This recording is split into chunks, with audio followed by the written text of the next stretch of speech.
তার মধ্যে দিয়ে আমাদের কম বেশি প্রত্যেকের উপলব্ধি হচ্ছে। সেই উপলব্ধির উপর দাঁড়িয়েই আমরা নিজেদের মতো করে সিদ্ধান্ত নিয়ে আমরা চলছি, কখনো ইষ্টের দিকে দৃষ্টি রেখে চলছি, যার জন্য জীবনে আমরা কেউ হারিয়ে যাই। আমরা প্রত্যেকটি আমরা সংসার আবদ্ধ মানুষ। আমাদের উত্থান পতন, সুখ আনন্দ, দুঃখ বেদনা, রোগ শোক ইত্যাদি পৃথিবীতে নিয়েই আমরা জন্মগ্রহণ করেছি। এগুলো আমরা কেউ অস্বীকার করতে পারি না। আমাদের উদ্দেশ্যই থাকে সুস্থ সুন্দরভাবে বেঁচে থাকা ও বেড়ে ওঠে। আমাদের জীবনের উদ্দেশ্যই তাই। প্রত্যেকটি মানুষ, শুধু মানুষ কেন, কীট পতঙ্গ, জীবজন্তু, পশু পক্ষী, প্রত্যেকের উদ্দেশ্যই সুস্থ সুন্দরভাবে বেঁচে থাকা এবং বেড়ে ওঠে। সেটা তখনই সম্ভব হয়, সফল হয় জীবনে, যদি আমার সেই বিধিটা আমাদের জানা থাকে। আমাদের জানা নেই বলে আমরা পৃথিবীতে বারবার দুঃখ কষ্ট বেদনা নিয়ে আমরা পৃথিবীতে জন্মগ্রহণ করি। প্রত্যেকটি মানুষের জীবনে ধনী হোক বা কাঙাল, কোটিপতি হোক বা রাজৈশ্বর্যশালী হোক, প্রত্যেকটা মানুষের জীবনে একটা মুহূর্ত আসে, তাকে সেটা ভোগ করতেই হয়। কেউ সেই থেকে নিস্তার পায় না। সেগুলো হচ্ছে মানুষের একটা বয়স আসে যখন আমরা অবসাদগ্রস্ত হয়ে যাই, মানসিক দিক থেকে রোগে দুঃখ যন্ত্রণায় আক্রান্ত হয়ে যায়।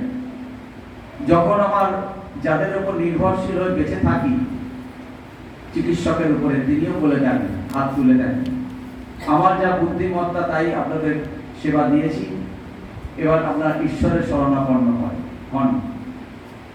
আমরা কোথায় ঈশ্বর? আমি তো ঈশ্বরের কোনোদিন দেখিনি, কেমন তার রূপ, কেমন তার সাদৃশ্য আমরা কেউ দেখিনি। তার সঙ্গে কোনোদিন আমার সাক্ষাৎ হয়নি। সমাজে আমরা ঈশ্বর ভগবানকে খুঁজি। সমাজে যে সমস্ত পূজা পার্বণ হয়, মঠ মন্দির আছে, সেইগুলোর মধ্যে আমি গিয়ে খুঁজি যে এইখানে কোথায় আমার ঈশ্বর অবস্থান করছেন। একটা রাস্তার ধারে বট গাছের নিচে যদি একটা কোনো মূর্তি বসিয়ে দেওয়া হয়, সেখানের মধ্যে আমার জীবনটাকে আমি নিক্ষেপ করছি যে এইখানে কোথাও ভগবান আমার মঙ্গলের জন্য তিনি এইখানে নিয়ত আছেন। আমার জীবনটাকে সেখানে নিয়ত রেখেই আমি অতিবাহিত করছি। কিন্তু ভগবান আমার ডাকে সাড়া দিয়ে তিনি পৃথিবীতে আসেন। আমরা রক্ষা পেতে চাই, তিনি রক্ষা করার জন্য আমাদের পৃথিবীতে তিনি আসেন। অতীব সাধারণ সংসারের মধ্যে থেকেও অতীব সাধারণ মানুষের রূপ ধরে তিনি আসেন, যার জন্য তাকে আমরা চিনতে পারি না, জানতে পারি। তিনি বারবার পৃথিবীতে অবতীর্ণ হন, এসে বলেন, মা ভাই, আমি এসেছি, তুমি আমার শরণাপন্ন হও। যা চাও, যা কিছু কুকর্ম করেছো, সবটা আমার কাঁধে চাপিয়ে দাও, আর আমার যে বলাগুলি তোমাদের দিলাম, তোমার কাঁধে সেগুলি চাপিয়ে নাও। তাহলে তুমি যে সুখটা চাইছো, যে আনন্দ চাইছো, সেটা তুমি পেতে পারো। নচেত কোনো জীবনেই আপনি লক্ষ জনম পৃথিবীতে আসেন না কেন, তথাপি যদি ওই রকম অমূর্ত ভগবানের প্রতি আপনার জীবনটাকে নিশ্চিত করে দেন, কোটি কোটি টাকা ঢেলে দেন, কোনোদিন এই জায়গা থেকে, এই অশান্তময় জীবন কখন জানেন? মানুষ যখন ছোট থাকে, আস্তে আস্তে বড় হয়, তার অনেক বন্ধু স্বজন যুক্ত হয়, অনেক আনন্দ থাকি আমরা জীবনে, অর্থ ঐশ্বর্য মান সম্মান।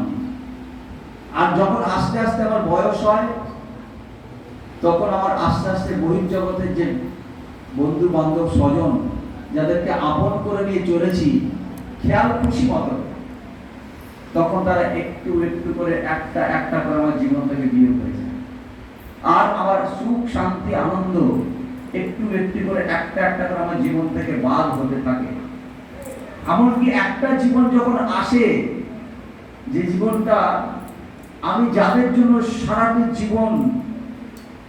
জীবনটাকে পাত করে দিয়েছি, যাদেরকে আপন ভেবে সংসার রচনা করেছিলাম, তারাও আমার জীবন থেকে একটা একটা করে বাদ হয়ে যায়। শেষে আমি একাকী একটা চৌকির মধ্যে চুপ করে বসে থাকি, একটু কথা বলার একটা মানুষ আমার সঙ্গে নেই। যে মানুষটা অনেক কথা বলেছি, অনেক প্রতিষ্ঠা করেছি আমার জীবনটাকে, সেই মানুষটার জীবনে একটা কথা বলার মানুষ নেই। খিদা পেলে খেতে দেবে, ওষুধ ডাক্তারের প্রয়োজন হলে ওষুধটুকু দেবে। তারা জানে যে এই মানুষটা এখন যদি একটা কথা বলি 10টা বিকৃত কথা বলবে, কারণ এই মানুষটার বয়সটা সেই জায়গায় এসে গেছে, কথা বলার মানুষ পাওয়া যায়। সেই জীবনে একান্ত আপন যদি কেউ থাকে, যাকে নিয়ে আপনি সারাটি জীবন ধরে অন্তর দিয়ে আপনি তাকে এই সপ্তাহে গ্রথিত করেছেন, তিনি আপনার জীবনের সাথী হবেন, আর তিনি আপনার জীবনটাকে সাথে নিয়ে যাবেন। আপনার কোটি টাকা থাক, যত বিশাল রাজবহুল বিল্ডিং থাক, 6টা 8টা চাকর বাকর থাক, 6টা 8টা গাড়ি থাক, কোনোটাই আপনি শেষের জীবনে আপনাকে আনন্দ দেবে না, একমাত্র সেই ঈশ্বর আনন্দ, যাকে আপনি সারাটি জীবন ধরে আপন ভেবে যাকে নিজের জীবনে ধরে রেখে দিয়েছি। শ্রী ঠাকুরকে যোগেশচন্দ্র বর্মনদা বলছেন, ঠাকুর আমরা তো সবাই চলে যাব, কোথায় যাব, কি নিয়ে যাব, কেমন করে যাব? যদি ঠাকুর একটু দয়া করে বলেন।